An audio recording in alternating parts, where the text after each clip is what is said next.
So this year I decided, I think I'd like to give back as well. And so I thought of the things to do. I really toyed with the idea for quite a while because food was the first idea that came to my mind, because I know that people have been hit because of, the COVID lockdown. Everyone in there, if you look in your community, everyone has, people within the community that have been badly hit. So I thought about food.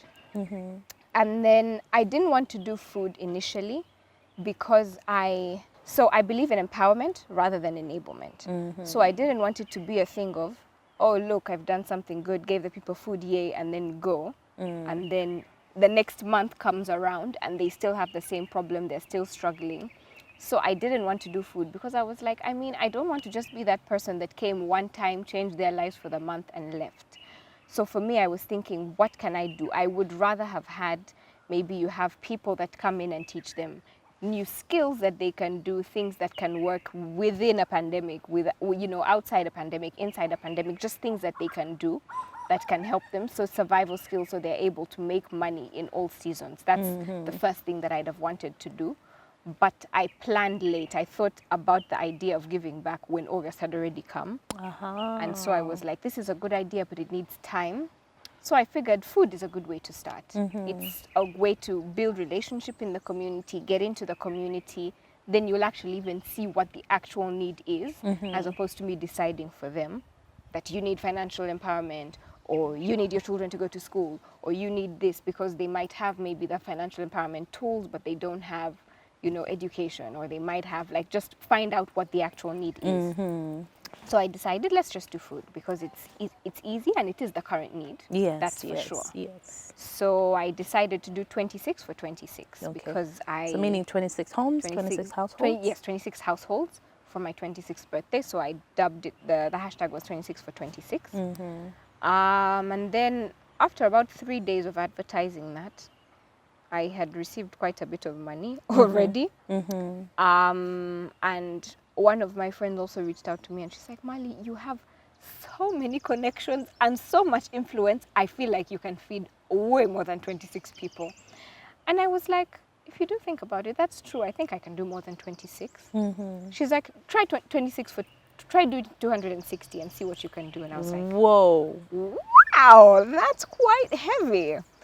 But I am in this place where I am trying not to see impossibility. Yes. You're so like, I'm like, let's reach up there and you'll it's still... scary. It's like 260 is a big jump. But I'm like, you know what? I might make it. I might not. But what matters is that I've actually decided to go for 260, is that I challenged myself and I stretched myself. And I most definitely would have gone beyond the 26. So that will count for something. Yes. So I decided to change it. So I changed the artwork. So we switched it to 260 for 26.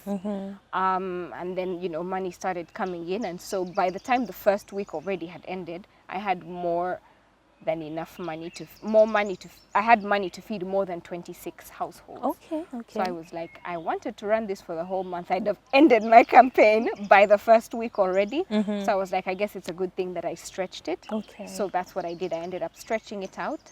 And so I'm happy that I did. The month has pretty much ended. Yes.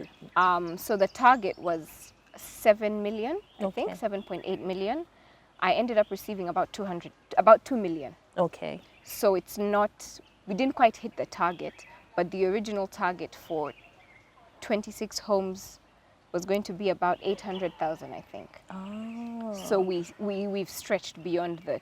So how many? Was it 26,000? So how many households do you think you're able to help now?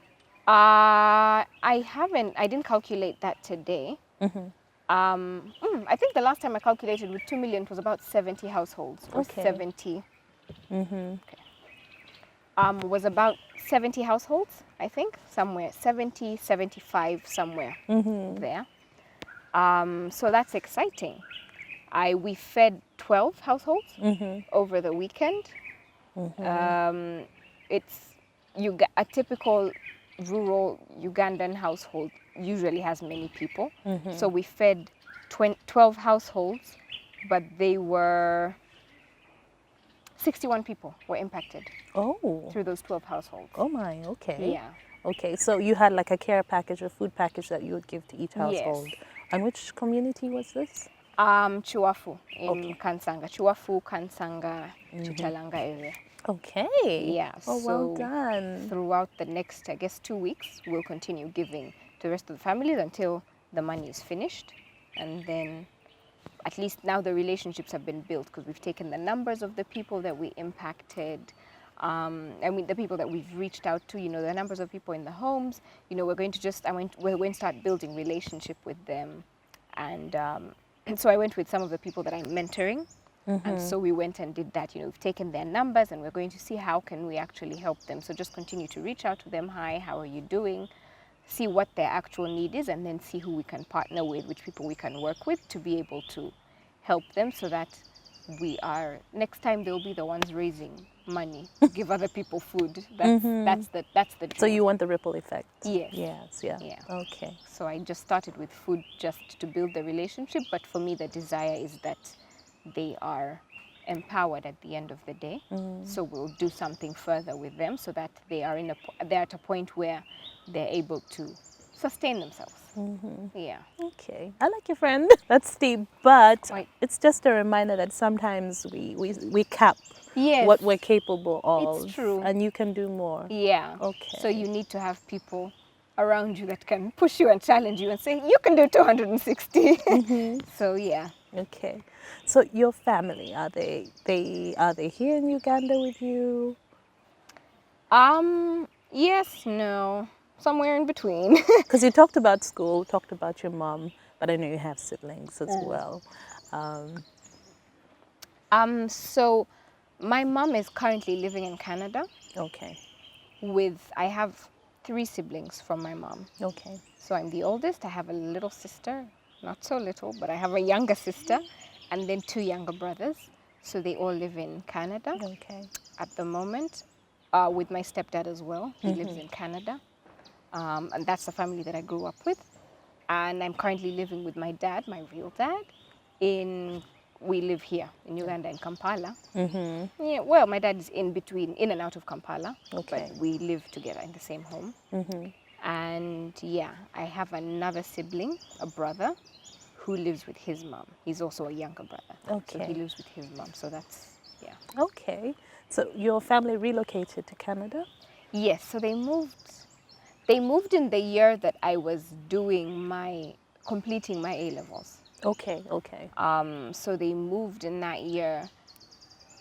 And I didn't want to disorganize myself for the second time, Oh, for yeah. another time. Because you've moved and you moved and you Yeah. moved. Okay. And of course, the Canadian system is a different system to the Cambridge, the UK, the British system.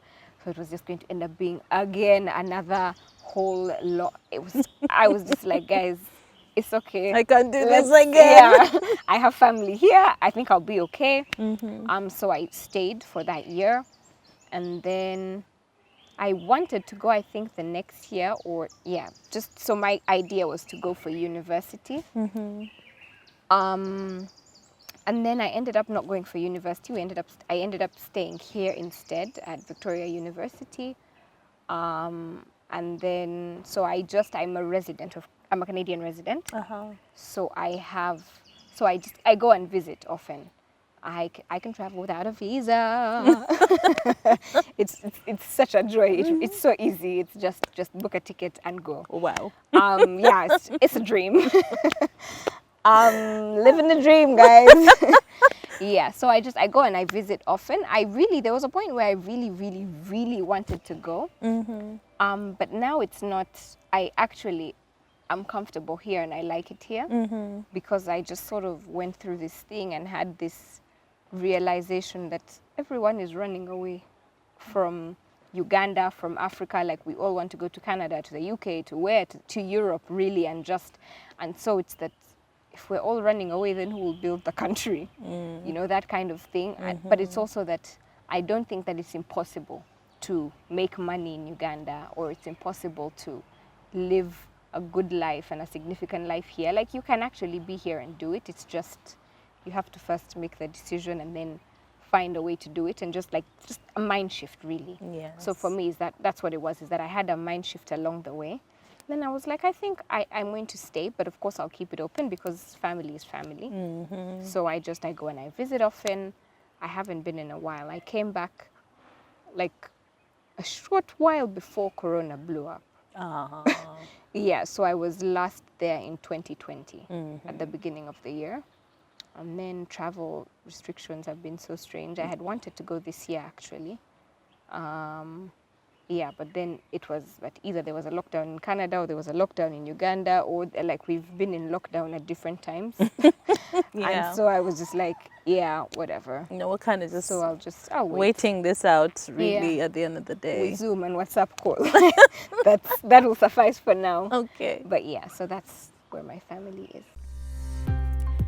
Imagine coming home to a vacation each day, to a place of pure serenity, a place of pure luxury for you to entertain and unwind. At Jacana Heights, dreams come true. Take your pick from spacious 1, 2, or 3 bedroom apartments and luxurious 4-bedroom penthouses, built to international standards with fine, exceptional finishing. Located on Konge Hill, Buziga, with incredible views and a fresh breeze from the nearby Lake Victoria.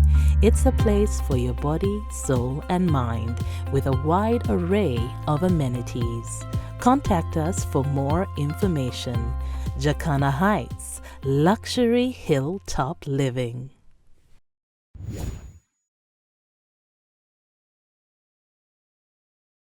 Yeah, so that's where my family is. Okay, and then singing, my darling. Singing, that's a very interesting journey. You know, I can't believe it. I don't introduce myself as a musician or a singer, because I don't think I think of myself as one just yet. But I'm grateful. I'm glad that I'm here, and surprised also. Okay. Because I've always had a musical gift, and I've always liked to sing. And I am blessed to have had parents who have been supportive from the beginning. It's not like the typical African parents of engineer, lawyer, doctor. It's that my mom saw from a young age that she's very musical, she likes to speak, she likes to, things like that, and has been finding opportunities for me, putting me in places, opening doors for me. And so for that, I'm grateful. And so from a young age, I've been involved in music somehow. So I started doing piano lessons from, I don't know what age, a very young age, and doing singing lessons. I'd go for voice lessons and things like that. I remember my mom bought me a book. I used to write music at a very young age. And these are all things that I'd forgotten about. Oh, wow. And then I was poked, and then I remembered. And I was like, I actually started writing music a very long time ago. Okay. And then I went through an experience in my high school. I shared about it on my YouTube channel, but I went through an experience with bullies and things like that. And I was auditioning for a concert that was going to happen at school, like a musical thing that was going to happen at school. And these boys that used to bully me walked into the room just as I was about to start the audition. And like, I literally felt my voice box like close up. It was like, we won't sing, we won't, like, I struggled to sing, and I was like, and then, so I sang eventually. The notes were a bit, it wasn't my best. Eventually I got a part somewhere in between. I think I was on the choir or something, because the music teacher was also my piano teacher, because I was doing music classes at school, voice training, piano. So he knew my actual potential, and so he picked me based on what he knew, not based on what I did in the audition. So I think I got into the school choir and all of that, but I was never confident anymore with my music from that point. Wow. And so I never talked about music. So that experience just kind of shut everything down. Oh my. It's terrible. And so I didn't talk about music. I never spoke about in fact, for me, it was so bad that I made it a point to almost tell people, to show people that I could not sing. So it's that you're in places, like every time I'd hear a good singer, I'd be like, oh my gosh, if I had a voice, if I could sing, I would never shut up. I think I'd be singing like all the time. I'd never speak, like crack jokes like that. Like I like detached myself from the whole music thing entirely, like completely. I was like music, like, it doesn't work. And then, yeah, it's been a journey. And I think one of the things for me, there's a quote I read by Dr. Miles Monroe that talked about, I'll paraphrase because I don't remember it well, but he was talking about, he said something to do with the richest place on earth is the graveyard, because you'll find many unwritten books and unsung songs. And shattered dreams. And all that stuff. Like, it's just, you die with everything, you know, and it just goes with you to the grave. And talking about how you should live a life completely emptied, like empty yourself, because God fills us up to give to the world in some way. Like, my gifts are for others. If my voice is for me to sing in the bathroom every day for the rest of my life, then I haven't used it much, really. And so it's that we must empty ourselves. That by the time your life is done, someone can say she really churned out all her gifts. Like, you finished the things. So I heard that thing, and the first thing that came to my mind was music. And I was like, okay. And so how you would put it away. Yeah, and so I was like, okay. Of course, I didn't move immediately, but I was like, okay, I've noted, I've understood. I'll do something about it. But so I just started to take small moves, take small steps and everything. And then eventually I was like, I think I should do the music thing. I'm going to brave it, step out and do something. And so I went and I wrote some music. I sat down. So I have a couple of songs actually that are written and ready. So I recorded one, which is the song that I released earlier this year in February, which is a dedication to my mother, because I was like, I think it would be good to make the first song about my mother, because she's the one that nurtured this gift the most in me before I even realized that there was something to be nurtured. So that's what I chose to do. Yeah, now I sort of entered other things, then forgot about the music, but I still have music. So with time, I don't want to brand myself as a musician because I have other gifts that are bigger and stand out more than the music, really. Yes. But I do want to make use of the gift. Okay. So I will, yes, release songs here and there every once in a while. I don't have a plan in my mind yet. But the thing was overcoming the fear, Yes. which was the first step, which is like, okay, record a single. Yes. And put it out there. And put it out there. So for me, that was the thing. And it was actually such a fear. I didn't realize how much the fear had grown on me, because I remember even as I did the song and I put it out there, I scheduled it on YouTube. So I said, okay, Valentine's Day, 14 February, it will come out at this time. And so I remember that day was a Sunday, and so we were at church. And so I serve on the team at church. And so usually after church, we sit down, we just hang out for a while, together. We'll do maybe feedback, like what went well, what didn't go so well today, blah, blah, blah, whatever. And then we just sort of hang out with each other and talk and laugh or whatever until you're ready to go home. And so we were in one of those after service sessions, catching up, hanging out. And then so I told, I think, 2 people that the song was coming out at 2 p.m. And so they looked at me and they're like, oh, it's almost 2 p.m. Aren't you excited? I'm like, don't talk about it. Keep quiet. Just don't say anything, because I was looking at the people in the room. My heart was beating so fast. I was just like, whoever finds it on YouTube will find it. It's okay. Like, I'm not going to talk about it. I won't talk about it. Just keep quiet. Those that find it, lucky them. Like, it's okay. They're like, Marlie, talk about it. And I was like, I was like, I mean, you've done the song. Like, are you going to put out the song just for it to sit there? So someone and then the person that asked me sort of asked out loud also. Okay. So then someone heard and they're like, oh, Marlie, what song, something? And I was like, guys, well, okay, you see, and my heart was beating so fast, but I was like, okay, so I released a song. It's 2:00 now. It's officially up on YouTube. They're like, oh my gosh! And they were so excited, and they were like, oh my God! So they started listening to it, and I wanted to walk out of the room. Like, I couldn't take it. As they were listening, I was like, oh my God, is this for real? They're listening to me. Oh my God, what's happening? And my heart was beating out of my chest. It was so much. I was like, guys, this is too much. And I was like, wow. Then after they listened to it, they were jamming to it. They liked it, and I didn't die. And I was like, okay, I guess it's okay. It's not so bad. We're okay. But it was, yeah, that was for me one of the biggest fears, like internal fears that I've dealt with in my life. Like, people have like fears of like snakes and like climbing mountains and whatever, and like mine was actually music. Okay. And so the next thing for me to overcome is being able to sing in front of people. Okay. On my own. So what I did was I joined the choir at church, what we call the music team, which has helped me because I'm like holding a microphone and singing in front of people and I'm like, my God, I can do this.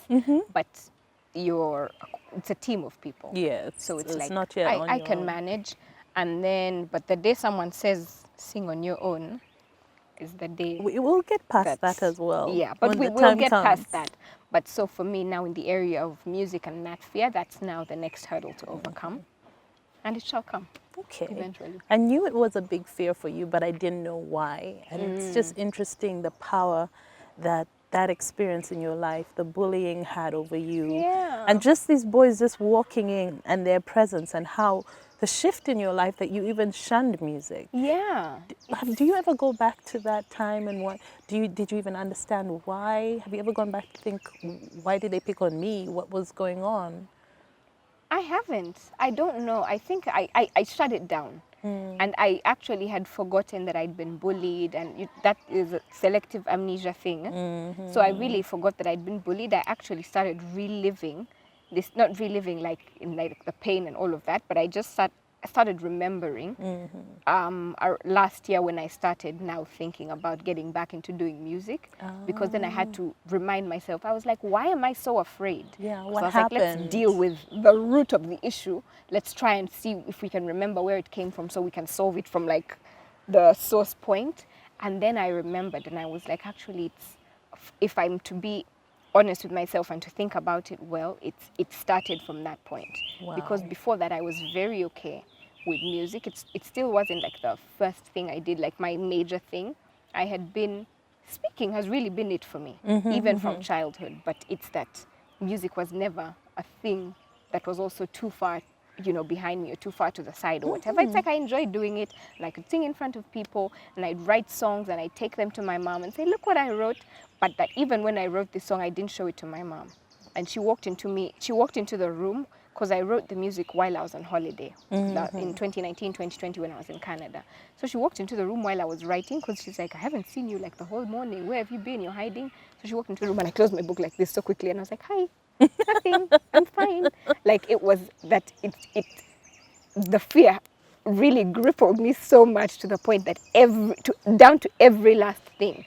So it's that even sharing the music, it was difficult for me. Like even with my mom, it's like, what is she going to do when like she hears the song? Is she going? And like those are like what's going to happen? Like what's the worst that can happen? What's the worst that could happen? It's the best could actually happen when I share the song with her. She'll probably affirm me and be like, "This is so good, I love it, whatever." But I was just like, nothing. Hi, good morning. I'll come down soon. Okay, bye. Like I couldn't talk about it. But so I completely had forgotten about the experience of being bullied and all that, and then I remembered it again when I started revisiting the whole music journey. Yeah, so I think sometimes we block off bad experiences to cope, and we just tell ourselves other versions, different versions. Yes, a different version of the story. But I'm not good enough, or this and that. Which is what I had now settled for. I started to say, I really had actually come to a point where I believed I wasn't a good singer. Like I had forgotten, like I had shelved that thing completely. Like I was just like, music, me, it's not my thing. Like I knew I would die with maybe the songs I wrote when I was 8. That's about it. Keep it moving. We stopped there. Wow, so that's also been quite healing for you. I mean, a lot of people can't push past their fears. Yeah. And it's something we all have to do. If something really, really scares you, then that means there's something there that you have to go for. Yeah. Okay. And it's a beautiful feeling at the end of the day once you've overcome. Because it's like, I'm like, okay, first hurdle complete. Okay. Like there's still more, but step 1 complete. Okay. Now she mentioned at some point that, I'm going to write a book. And I was like, okay. And today we find out. Yeah. That lockdown helped give you the time and the focus to do that. Yeah. So what is your book about? So start there. Or how long have you been writing? Because we know about music. Yes. Yes. Have you been journaling all your life? Yes.